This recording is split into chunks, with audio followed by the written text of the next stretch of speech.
11 каналда коңшубузда болгон шайлоонун айланасында кээбизди улантабыз. Жаңылыктар бөлүмүнүн Эленора Сагындык кызы биз менен байланышта. Эленора, айтсаңыз, мына шайлоо Өзбекстандын эгемендик тарыхында өтүп жаткан биринчи президенттик шайлоо болуп жатат.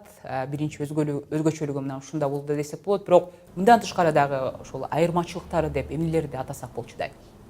Ооба, туура белгиледиңиз. Ушул Өзбекстандагы СССР урагандан кийинки эгемен тарыхында ушул шайлоо аркылуу биринчи жолу президент алмашылып отурат. Эсиңиздерде болсо, буга чейин ушул Өзбекстанды башкарып келген Ислам Каримов дээрлик 27 жыл бою ушул бийликти мыкчып колунан чыгарган эмес. Жана ал быйыл 2-сентябрда каза болгондугу тууралуу маалымат тарап, андан кийин анын ордун ушул буга чейин өкмөт башчы болуп келген Шавкат Мирзиёев утурумдук президент катары баскан эле.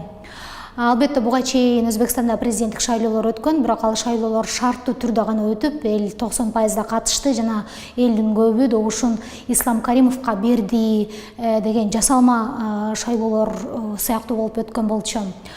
Бул жолку шайлоонун бир өзгөчөлүгү, ушул байкоочулардын айтымында, бул жолу өзбек эли шайлоого абдан жигердүүлүк менен, активдүүлүк менен катышып жатышат.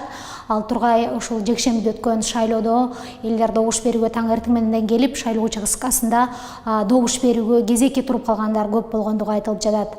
Мындан тышкары Өзбекстандын тарыхында ушул президенттик шайлоо биринчи жолу онлайн режиминде мамлекеттик сыналгыдан дагы көрсөтүлгөн экен.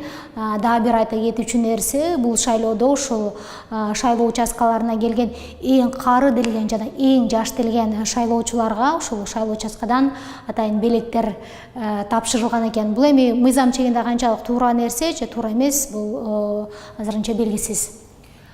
Маркум Каримов көз жумгандан кийин эле имиштерде Мирзиёевдин салмагы анан таасиринен улам анын жеңери айтылган болчу, ошондой эле болуп чыкты десек болот. Эми Өзбекстандын президенти болуп калган Мирзиёевдин ким экенине, ошол эле Кыргызстанга болгон анын жеке өзүнүн мамилеси, анан дагы калган ошол шайлоого катышкан талапкерлерге токтоло өтсөк. Ушул өткөн жекшембиде өткөн президенттик шайлоодо ушул жеңүүчү Шавкат Мирзиёевден тышкары дагы 3 талапкер болду. Ал талапкерлер тууралуу кыскача айта кетсем, булар ушул Хатомжон Кетмонов, Нариман Умаров жана Сарвар Отумуратов деген адамдар болду. Бул адамдар Өзбекстандагы өзбек парламентте өткөн жана ошол парламентте отурган партиялардын лидерлери эсептелет. Жана алар өздөрүн ушул учурдагы бийликке оппозиция катары оппозиция кылган менен, негизинен алар бийликти колдоп келген партиялар катары белгилүү деп сынчылар, эксперттер айтышууда. Андан калса дагы бир белгилей кетүүчү нерсе, ушул Мирзиёевго каршы талапкер болгон адамдардын экөөсү буга чейин өткөн президенттик шайлоодо Каримовдун дагы баягы шарттуу түрдө деп коелук, тырмакчанын ичинде атаандашы катары белгилүү.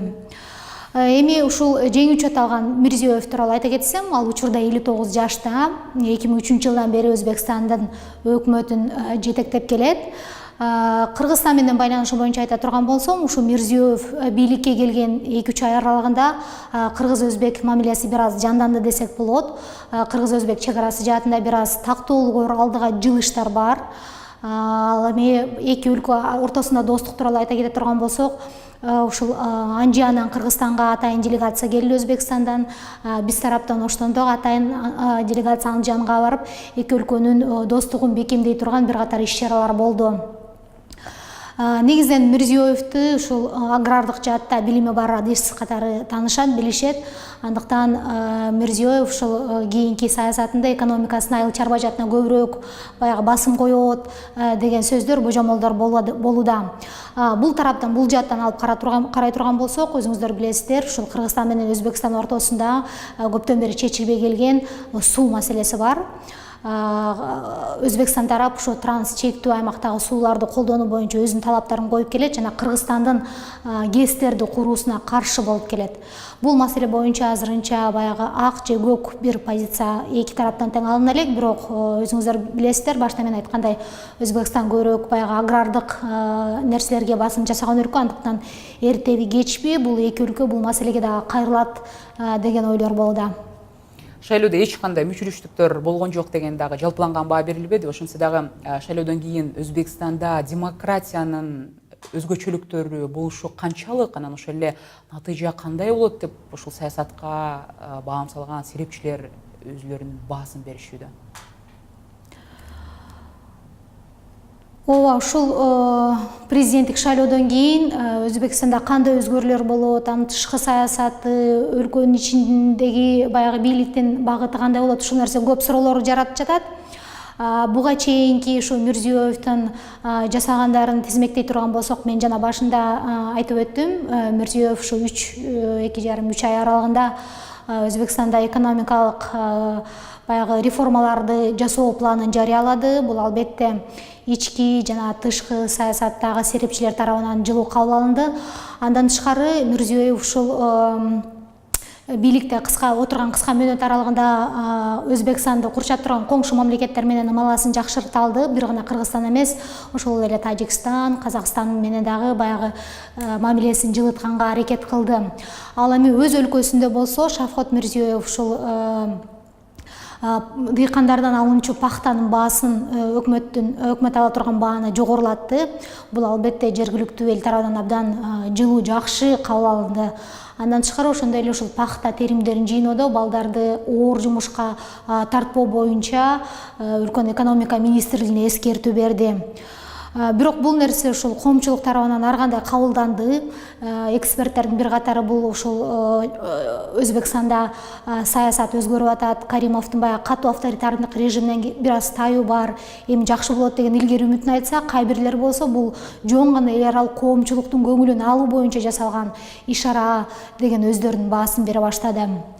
Дагы бир нерсе, ушул Шавкат Мирзиёев өз өлкөсүндө дагы ушул өңдө бир катар популисттик мыйзамдарды кабыл алды, алардын баарын тизмектеп отурбайын. Дагы бир нерсе, ушул Каримовдун убагында куугунтукка кабылып, чет өлкөлөргө кетүүгө мажбур болгон ырчы чугурчуларды ушул Мирзиёев кайра Өзбекстанга, өз өлкөсүнө чакырып алып, бул дагы баягы Өзбекстан ичинде Мирзиёевка карата упай топтоолорго дагы бир упай болду десек болот. Рахмат. Өзбекстандагы шайлоонун жыйынтыктары Каримовдун тактын ээлеген Мирзиёевдин багыттары тууралуу Эленора Сагындык кызы менен баарлаштык.